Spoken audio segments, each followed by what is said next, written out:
नमस्कार, स्वागत है आप सभी का आपके अपने YouTube चैनल पब्लिक्स रिएक्शन में। मैं संवाददाता सानिया और दिव्यकांत जी।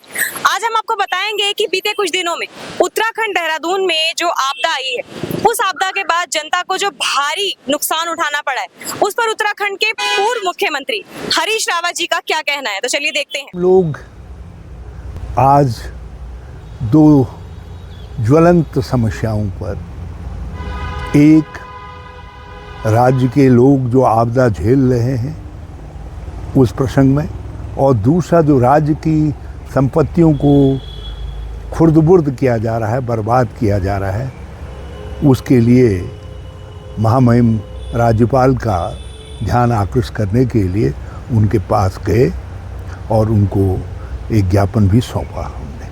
हमने उनको बताया कि जो आपदा का कारण है, मूल कारण जो है जलवायु परिवर्तन, उसको लेकर के एक सामूहिक लड़ाई हिमालयी राज्यों को लड़नी चाहिए और उसके विषय में पहल प्रारंभ करनी चाहिए, और ये पहल उत्तराखंड को प्रारंभ करनी चाहिए।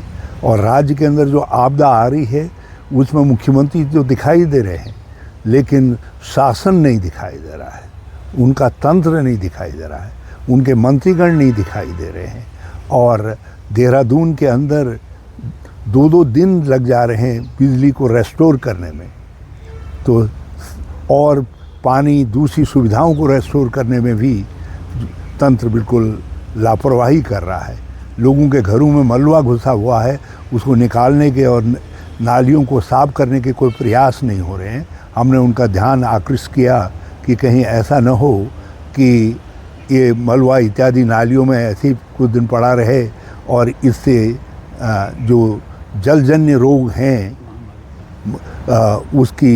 उसकी आशंका बढ़ जाए, और फॉगिंग भी नहीं हो रही है, चूना भी नहीं डाला गया है, और ऐसे कोई प्रयास नहीं हो रहे हैं कि इस तरीके की चिंता प्रशासन को है। तो उस पर महामहिम का ध्यान आकृष्ट किया।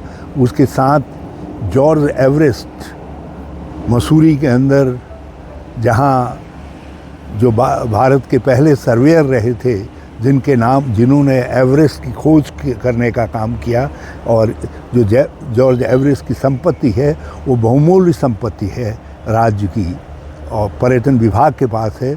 उस संपत्ति को एक कंपनी को नाम मात्र के लीज पर, सालाना लीज पर दे दिया गया है, और अब उसी कंपनी को बैरागी कैंप देने की भी तैयारी चल रही है, और ये एक बड़ा भारी घोटाला है।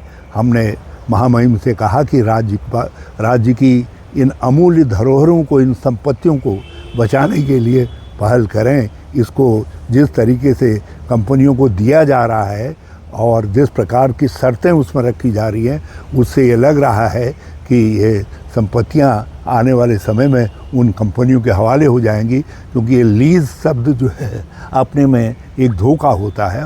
और महामहिम ने कहा कि वो इसका संज्ञान लेंगे, इस पर काम करेंगे, और हम सब लोग माननीय प्रीतम सिंह जी के नेतृत्व में आज महामहिम को हमने जोर दे करके कहा कि इस मुद्दे पर, इस मामले में वो स्वयं संज्ञान लें, और हमने उनसे आग्रह किया कि इस मामले की सीबीआई से जांच होनी चाहिए और न्यायिक देखरेख में जांच होनी चाहिए। आप सभी दर्शकों का बहुत बहुत धन्यवाद। हमारे चैनल पब्लिक्स रिएक्शन की संपूर्ण टीम की ओर से इस वीडियो को देखने के लिए आप सभी का धन्यवाद करते हैं हम।